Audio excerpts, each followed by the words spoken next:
What's up, guys, and welcome back to another Odd Popcorn for that review. I'm Chris, I'm Nick. and yeah, if it's your first time joining us, guys, we'd love it if you subscribed.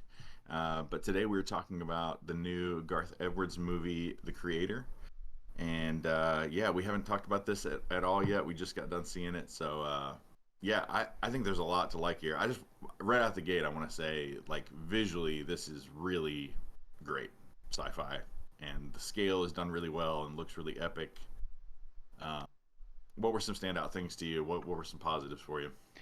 Yeah, like you said, the CGI I think I liked the most. Like the world building, the cities and stuff that they had in it were really cool.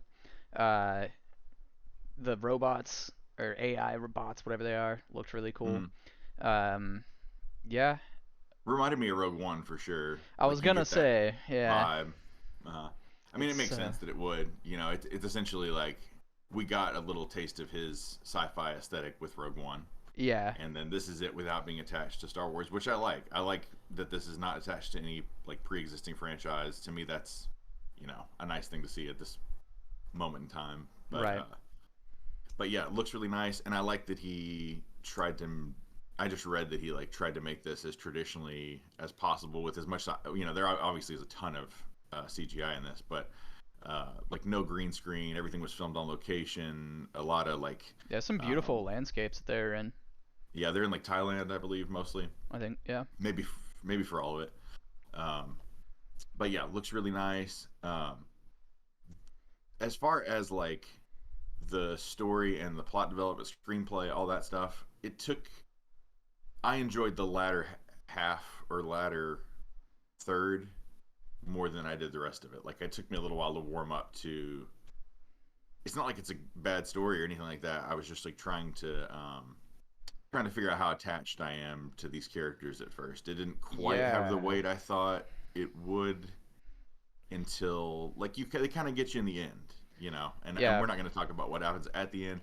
I thought the end was handled the best, and it was like the most tense and the most emotions are going through, and you feel those, and you can put yourself in these shoes and everything.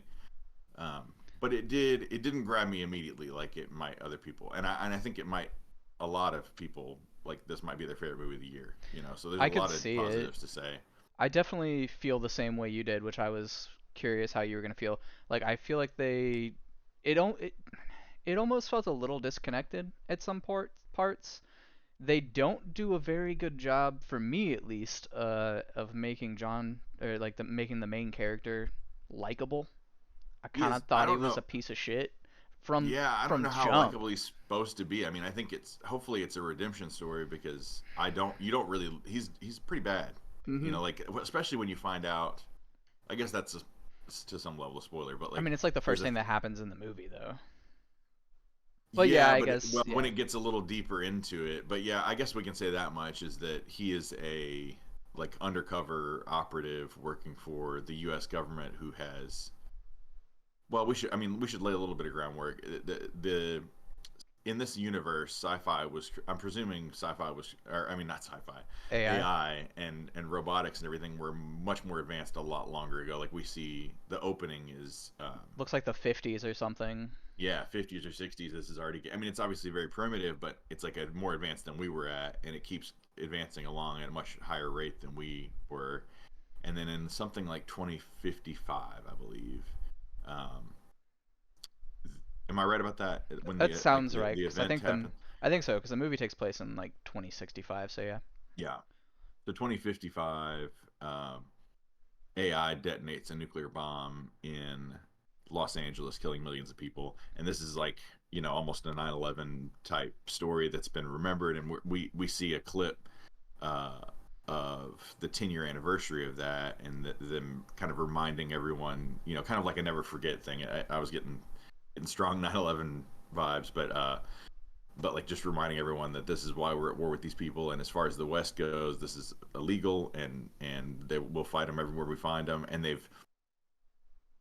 And I thought, I gotta say, it was a little odd like how low quality that recording was. Like it almost looked like the 60s or 7 or yeah 70s, or maybe early Yeah, 80s or something like that, but it's yeah. 2055, so I don't know, but it kind of worked anyway. like I was cool with the way this they started the movie, showing that like that montage of robotics through time, Yeah, I was fine with that. and and I like the design of the AI. So like that kind of spinning like hole through all of their heads hmm was cool. It looks a little strange like once they put human faces on them that it like kind of like an arbitrary line where it just starts is just like raw machinery. But I figure it's like maybe it needs, this thing runs hot otherwise, so maybe there's Right. a Yeah. lot of, you need a lot of like airflow or something. But yeah, so and you can actually donate your likeness to these, so they actually look like real people in a lot of ways, the face anyway. But yeah, so that's the setup, is that we're essentially the West is essentially at war with AI, and the other side of this conflict is New Asia, which is, I guess, a larger country encompassing a lot of like Southeast Asian countries. Is I what think I'm. They don't really hand it to you on that, nah. but yeah, it's the New Asian country, and they're continuing to develop AI in spite of the world's warning against the harm that this could cause and everything. So yeah, he's an undercover agent, and I guess the police sort of they kind of blow his cover. I mean, they come into. I'm trying to think of what the initial like call was about. Do you remember? The army when they showed up, like in Mm-hmm. the very beginning. In the beginning. I I don't know why they showed up. He was supposed to be like undercover giving them information, and they show up and like raid the bait place where he's at. And he's like, "What are you Yeah, doing here?" they ruin his cover, and Yeah, that and he's got he's in this loving relationship with this woman. which is pretty messed up Uh, in too, because like he's a double agent. He's using her, but then he's like in love with her, and she's mm-hmm. pregnant. It's like, dude, Yeah, she's pregnant, and then he thinks it's uh, cool, like to be like, no, it's cool. It's still just me and you. It's still like when she finds out or something. if you don't want to know, you should probably, that's the setup, and you should probably stop watching here if you really don't want to know anything. I think it's worth seeing this movie and going into it without a whole lot more to go on than that. I think honestly the trailers almost give you more than I would give you and call it a not a spoiler, Yeah. because the trailer kind of gives you an idea of where this is going to go. Um, but yeah, so that initial betrayal, and she figures out that he's betrayed her in this way, and she gets on a some kind of boat, and leaves, and there's this giant space station. I'm forgetting the name of it. What's it No, called? nomad. Nomad. Yeah. So there's the space station this giant space station that just wander. It looks like something out of Halo or something to me. I hmm don't know. But it wanders around, and like has this giant scanner that's, I guess, just always checking for AI, and it seems like it's not great at it because there's a lot right now, but it gets Well, better but around the time this movie takes place. I don't necessarily know if it's straight up looking for AI, but also they can't just bomb cities that all these AI are in. Because that's the guy makes a whole point when he's giving his speech at the beginning of the movie. He's like, we're not at war with New Asia, we're at war with AI. Meanwhile, you're Mm-hmm. sending covert operatives to kill these AI, and they're killing the cops of that nation too. So you're kind of doing some shady stuff. Yeah, it's obviously a political mess, and there's some clear echoes here to the Vietnam War, Yeah. right? I mean, because we're dealing with essentially, I think Vietnam is encompassed in this New Asia, and um, it's very like American intervention in a foreign country. So you get echoes of that, and there's a lot of. I mean, I don't want to say too early or anything, but like there's a lot of movies that for me this reminded me of, and I kind of wondered if you were getting the same ones. Like, what would you say this story or this movie as a whole, besides Rogue One, because obviously same Damn it. director and same style That's what I was and gonna say. everything, but was there anything? Yeah, was there anything else for you that this kind of reminded you of? Not that I can think off of the top of my head, because I was thinking Rogue One. I was like, oh, kind of a coincidence that he wrote both of these movies, and they're both kind Mm-hmm. of similar and have the same kind of similar, like a very similar plot line of getting behind enemy lines to get this thing to help us. Right, right. To me, so because there's this secret weapon that's been designed by this secret creator. We don't know, we know his name, Yeah. but we don't know who they are. And there's this secret weapon. When you find the weapon, it's a little girl. And to me, it was like, and not to say that all these stories have this story's been done by other people, and I'm not saying other people have done it better or worse or whatever, but there's a reason these kind of stories get repeated. But to me, it was like a mixture of um, 11 from Stranger Things and Yeah. like Groku from Mandalorian, Okay. and from what I hear, the way things like Logan and The Last of Us play out too. That like the kind of the reluctant father figure that ends up with this little girl companion. I don't know, Right. and some elements too, like them calling it the child, kind of reminded me of The Mandalorian too. Right. But honestly, I thought she was some of the best acting, especially toward the end of the movie. Some of the best acting in the movie. I agree. For how much I won't say I disliked the movie, I just like wasn't really besides the CGI and like the landscapes, just the story didn't really Mm-hmm. connect get me going cuz it's like I said something that's been done. And A- the AI acting also AI, yeah. to some Oh degree. yeah. The movie. Yeah. But Mm-hmm. yeah, the little girl's acting was really good. Especially, I mean, at first, in the same way with 11 from Stranger Things, at first it's like no real dialogue, and then Yeah. it's kind of trickles in a couple words at a time, which is sometimes can be a pet peeve of mine in storytelling, where like somebody can speak perfect English, but they kind of won't for one reason or another, just Well, so the plot takes a little longer to. I think she had But to I don't. learn it. Yeah, that's fair. Maybe she was learning it in real time. Yeah, I mean, maybe. Well, she's like super smart, and like she had that translator, and she was like going through the translator. And I think she just like learned it. And that is sort of the crux of her being the special weapon that they keep calling her, is that there's some things that are different about her besides just her ability to, at first it's kind of just being able to shut electronics off and turn them back on at will, Right. remotely, but eventually it starts to look like this might actually be like an aging, like advancing, self-advancing, you know Well, it seemed uh like the bots kind of like the bots that had the faces did age because you see one of the guys that he is with in the beginning of the movie. You see him later on in the movie after like time has and he passed. looks older. Yeah, he That's did have true. like gray facial hair and stuff. I forgot about that aspect because uh when we were watching it, uh, Heather said, uh, why would they make him look like an old man? About like one of the guys. I don't quite remember how it fits into the story, but there's this one guy that Yeah. looks like an old man and is obviously AI. And they're like, why do you make him look like an old man? And I guess that my understanding was like, well, anybody can donate their likeness. Yeah. Uh, I don't know why you I know, I guess I get it. Like why you'd have to donate your likeness because they can't just like steal someone else's face, but it seems like AI would just generate its own likenesses randomly or something like Yeah, that. you But think they would be able to do something like that and then just print off whatever fake skin it is that they're doing. maybe they just want to go with like real authenticity and make them look as human as possible, and Right. that's I can get behind that. That's okay.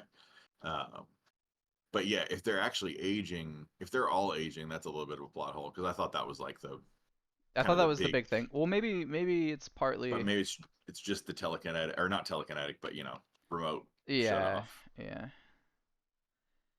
But But yeah, um, what else? What else? so there was one thing that like kind of I didn't like about the movie, and it's not a Hmm. big it's kind of a nitpick, but I felt like the soundtrack was just like really off with the Like it music. sounded bad, or like it was mixed. It was just out of Like the sound place. mixing was bad. Like just out of place for the songs that they used.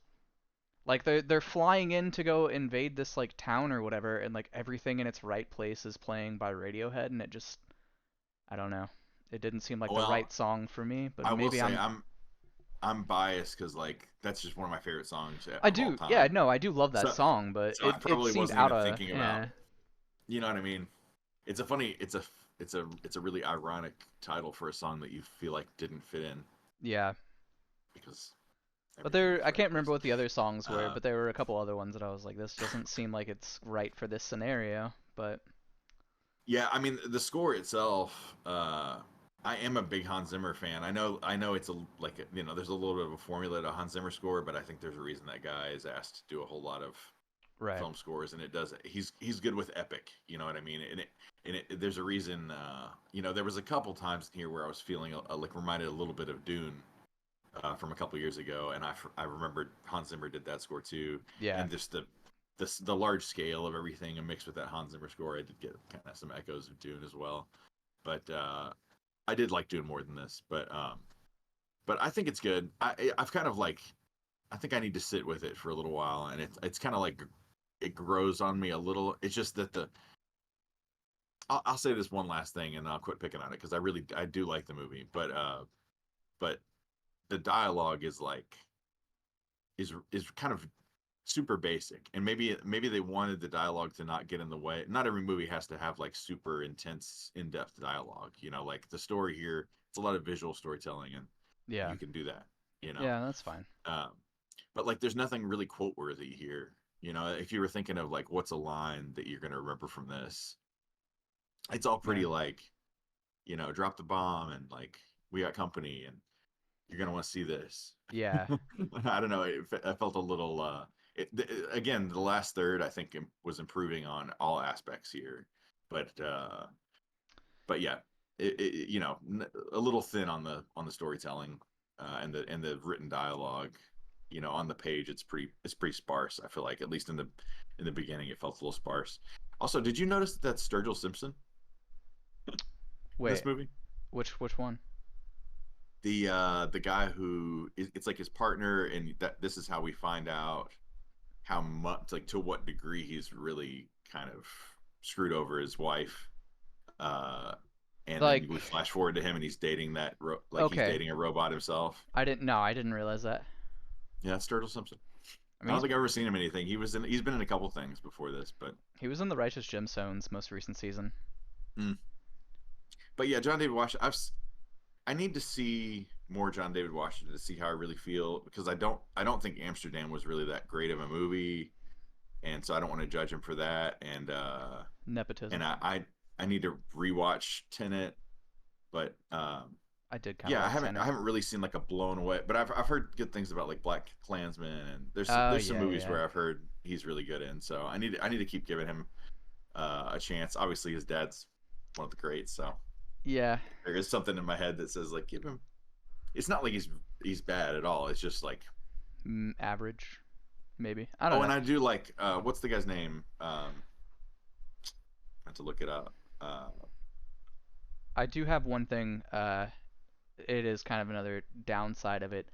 All the humor that they tried in this movie fell except for like one of the jokes, fell completely Yeah, what flat was with it? me. I don't remember What was it? exactly which one it was, but it was like every time they had to try this moment of like levity or humor, it's like, dude, this you got everything is so serious, and you got to have a little one-liner in here, and it's like, nah, it's not really that funny. Yeah, yeah. I mean, I don't even that. I mean, that tells you something. Is I don't remember what it Yeah, was, and but they tried it multiple times, I feel like. yeah, certainly not. This is not something I would think of as a funny movie Mm-mm. by any means. It's pretty, it's trying to be pretty epic and serious, and anyway. So what would you? Uh, it's complicated. I'm interested to see what number you land on. But what would you give this movie? Mm, like a 5. Oh, I'll go higher than that. Yeah. I maybe would even go. Heather says 10 over here. 10 out Okay. of 10. Well, Well, anyway, we'll talk about that. people can But be wrong. he said people can be wrong. Uh, I'd give it probably a 7. Okay. And maybe if I rewatch it, I'd give it a 7. That's a pretty good score. I mean, compared to A some other five is things that a you've 5 is given average. sevens. Yeah, a 5 is average. But I just couldn't get there to like a 7.5 or something, because I just recently watched. We just recently watched Dumb Money Yeah, and No One Will Save You, and I felt like but I felt No One Will Save You interestingly made me feel like I should rate this a tiny bit higher, because No One Will Save You has no dialogue at all, and I liked it. still a better And movie too. this has so little too, but it's not like it's trying for the gimmick of very little dialogue like that movie was. Right. But yeah, 7 for me. I'll shut up about it. The next movie we're watching though is. Did you have anything else you wanted to add to that? Nah, I'm good. The next movie we're watching is T Titan. Titan. However you say Yeah, titanium in French. I got to practice saying that. Yeah. But yeah, look forward to that. And thanks as always for watching, guys. Hit subscribe below if you haven't already. Like it if you enjoyed what you watched. Share it with somebody. All those good things that you love doing. Comment below if you've seen this movie. And yeah, we'll see you in the next one, guys. I'll see ya. Thanks.